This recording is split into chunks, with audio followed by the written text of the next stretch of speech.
Nesse vídeo eu vou explicar qual a diferença desse conector, nomeado CPU Fan, e esse outro conector aqui chamado Sys-Fan. Ambos são para fazer a conexão de fãs, ou seja, os ventiladores que são instalados no computador. Porém aqui o CPU Fan é onde você deve instalar o fan do cooler do processador, que é uma peça metálica que é instalada sobre o processador. Essa peça metálica pode ter um fan ou 2 fãs. Alguns modelos têm até 3 fãs. Então o fã do dissipador do processador deve ser conectado aqui no CPU Fan, porque ele é que vai trabalhar conforme o gerenciamento de temperatura do processador. Se o processador está executando poucas tarefas, o processamento está baixo, em torno ali de 3%, 5%, processamento baixo. Ele está gerando pouco calor e por isso ele demanda uma refrigeração inferior, uma refrigeração básica. Porém, quando o processador trabalha mais, você exige mais, está executando um jogo ou uma aplicação que exige mais do processador, esse processador vai gerar mais calor. E conforme ele gerar mais calor,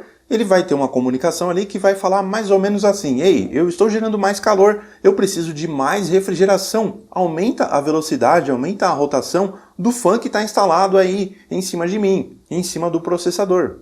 Então, através desse conector, o fan que estiver conectado aqui vai ter um aumento de rotação para conseguir reduzir essa temperatura conforme a demanda do processador. Então, se o fan estiver conectado aqui corretamente, o processador vai receber uma refrigeração mais intensa, porque a rotação vai aumentar, o dissipador de calor vai receber mais vento, mais fluxo de ar, e aí ele vai manter a temperatura conforme ele conseguir ali para determinado processador. E aqui no conector Sys-Fan deve ser conectado o fan ou o ventilador que vai ser colocado no gabinete do seu computador. Então, no gabinete tem uma saída de ar atrás, ali vai um fan, pode ter uma tampa lateral, ali vai outro fan, pode ter também fan na parte frontal do gabinete, ali vão fãs também, alguns gabinetes têm 1, 2, outros 3. Então o fan que vai ser conectado nesses locais, que são do gabinete, não fisicamente na placa-mãe, eles devem ser conectados nesse Sys-Fan. Essa placa-mãe tem um Sys-Fan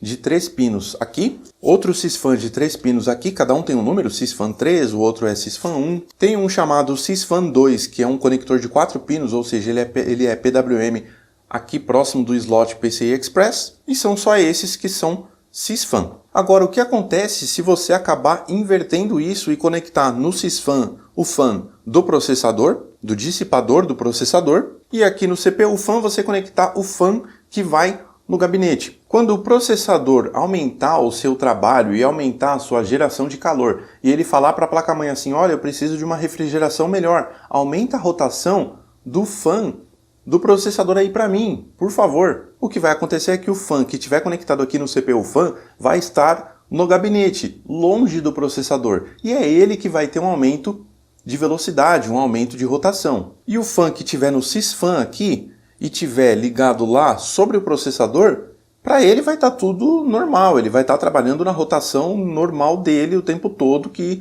pode ser fixa, ou pode ser variável, ou pode ser configurável, conforme alguma opção na BIOS. E tem placas-mães mais antigas que esse conector de 3 pinos simplesmente não é configurável, ele vai trabalhar no máximo o tempo todo. Então, se o fan do processador estiver conectado aqui no Sys-Fan, você acaba anulando toda a questão de refrigeração que a placa-mãe faz para o processador. Então, por isso é muito importante conectar no CPU Fan o fan correto, que vai lá para o processador, e no Sys-Fan conectar o fan que vai no gabinete, para evitar esse problema de gerenciamento que, se você ligar ao contrário, você mesmo vai estar criando esse problema para o seu computador. Se esse vídeo te ajudou, se esclareceu alguma dúvida, clique no like.